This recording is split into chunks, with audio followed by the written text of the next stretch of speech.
EPFO வெப்சைட்டோட ரீபூட்டுக்கு அப்புறம் advance எப்படி அப்ளை பண்றது? நீங்க பார்த்துட்டு இருக்கிறது ஆஸ்டர் EPFO ஆன்லைன் சர்வீஸ். இந்த வீடியோல நாம அட்வான்ஸ் எப்படி அப்ளை பண்றதுங்கிறத ஸ்டார்ட்ல இருந்து எண்ட் வரைக்கும் ஸ்டெப் பை ஸ்டெப் கிளியரா சொல்லியிருக்கோம். ஸோ வீடியோ ஸ்கிப் பண்ணாம கடைசி வரைக்கும் பாருங்க. வாங்க வீடியோக்குள்ள போகலாம். So first member website open பண்ணிக்கோங்க. அதை ஓபன் பண்ணி உங்களோட UNID பாஸ்வேர்டு என்டர் பண்ணி லாகின் பண்ணிக்கோங்க. லாகின் பண்ண உடனே உங்களோட ரெஜிஸ்டர் மொபைல் நம்பருக்கு ஒரு OTP வந்திருக்கும். அந்த OTP என்டர் பண்ணீங்கன்னா உங்களோட மெம்பர் ஐடி ப்ரொஃபைல் பேஜ் வந்து ஓபன் ஆகும். அந்த மெம்பர் ஐடி ப்ரொஃபைல் பேஜ்ல மேல ஆன்லைன் சர்வீசஸ் ஒரு ஆப்ஷன் இருக்கும். அதை கிளிக் பண்ணிக்கோங்க. கிளிக் பண்ணி கீழே மூணாவது கிளைம்ங்கிற ஆப்ஷன் இருக்கும். அதை கிளிக் பண்ணிக்கோங்க. சோ அடுத்த பேஜ்ல உங்களுக்கு ஆன்லைன் கிளைம் பண்றதுக்கு உங்களோட பேங்க் டீடைல்ஸ், அதாவது KYC டீடைல்ஸ் ஃபில் பண்ண சொல்லி கேட்கும். அங்க உங்களோட பேங்க் அக்கௌண்ட் நம்பரை ஃபில் பண்ணி வெரிஃபை கொடுங்க. உங்க பேங்க் அக்கௌண்ட்டை வெரிஃபை பண்றதுக்கு அக்ரி கொடுங்க. அக்ரி கொடுத்து எஸ் கொடுத்தீங்கன்னா உங்களோட பேங்க் அக்கௌண்ட் வெரிஃபை ஆயிரும். வெரிஃபை ஆனதுக்கு அப்புறம் கீழே ப்ரொசீட் டு கிளைம் அப்படிங்கிற ஒரு ஆப்ஷன் எனேபிள் ஆகும். அதை கிளிக் பண்ணி அடுத்த பேஜுக்குள்ள போய்க்கோங்க. சோ இங்க ஃபர்ஸ்ட்ல நீங்க என்ன மாதிரி கிளைம் வந்து அப்ளை பண்றீங்கிறது கேட்கும். அதாவது 3 வகையான கிளைம் இருக்கு. ஒன்னு வந்து PF ஃபைனல் செட்டில்மெண்ட், அடுத்து பென்ஷன் வித்ட்ராவல் பெனிஃபிட், அடுத்து மூணாவதா PF அட்வான்ஸ். நம்ம இப்போ இந்த வீடியோல அட்வான்ஸ் தான் பார்க்க போறோம். சோ அட்வான்ஸை கிளிக் பண்ணிக்கோங்க.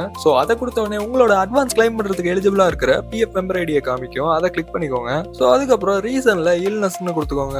இல்னஸ் கொடுத்ததுக்கு அப்புறம் கீழே உங்களோட அட்வான்ஸ் கிளைம்ல நீங்க எவ்வளவு கிளைம் பண்ண முடியும் அப்படிங்கறத எலிஜிபிள் அமௌண்ட்டை கீழே கொடுத்துருப்பாங்க. அது இந்த தடவை இது நம்மளுக்கு ஒரு அட்வான்டேஜாவே அமைஞ்சிருக்குன்னு சொல்லலாம். பிகாஸ் இந்த தடவை நாம எம்ப்ளாயி பிளஸ் எம்ப்ளாயி ஷேரை ரெண்டையுமே ஆட் பண்ணி அதுல 75% வரைக்கும் நம்மளால கிளைம் பண்ண முடியும். இந்த ரீபூட்ல இது நம்மளுக்கு ஒரு அட்வான்டேஜாவே அமைஞ்சிருக்கு. அண்ட் தென் எம்ப்ளாயோட அட்ரஸ், நீங்க ஏற்கனவே ப்ரொஃபைல அப்டேட் பண்ணியிருந்தீங்கன்னா அந்த அட்ரஸை இங்கே எடுத்துக்கும். ஒருவேளை ப்ரொஃபைல் அப்டேட் பண்ணலன்னா ஒன்றும் பிரச்சனை இல்லைங்க. இங்க நீங்க அப்டேட் பண்ணீங்கன்னா இதே அட்ரஸ் ப்ரொஃபைல்ல எடுத்துக்கும். ஸோ அமௌண்ட் என்டர் பண்ணி முடிச்சுட்டு கீழே இருக்கிற பாக்ஸை டிக் பண்ணிட்டு கீழே ஆதார் OTP அப்படிங்கிற ஒரு ஆப்ஷன் இருக்கும். அதை கிளிக் பண்ணீங்கன்னா உங்களோட ஆதார் நம்பர்ல எந்த மொபைல் நம்பர் கொடுத்துருக்கீங்களோ அந்த மொபைல் நம்பருக்கு OTP சென்ட் ஆகும். அந்த OTP கரெக்டா என்டர் பண்ணி கீழே இருக்கிற validate OTP and submit claim அப்படிங்கிற ஆப்ஷன் கிளிக் பண்ணீங்கன்னா அவ்வளவுதாங்க, நீங்க அட்வான்ஸ் கிளைமை சக்சஸ்ஃபுல்லா கம்ப்ளீட் பண்ணிட்டீங்க. சோ அதே பேஜ்ல இப்போ கீழே கிளிக் ஹியர் அப்படிங்கிற ஆப்ஷன் காமிக்கும். இந்த ஆப்ஷனை கிளிக் பண்ணீங்கன்னா இப்போ நீங்க பண்ண அட்வான்ஸ் கிளைமோட அக்னாலஜ்மெண்ட் ஃபார்ம் காமிக்கும். இதை நீங்க PDF டவுன்லோட் பண்ணி வச்சுக்கலாம். சோ இதை நீங்க அப்ளை பண்ணி முடிச்சதுக்கு அப்புறம் உங்களோட அப்ளை பண்ண கிளைமோட ஸ்டேட்டஸ் தெரிஞ்சுக்கணும்னா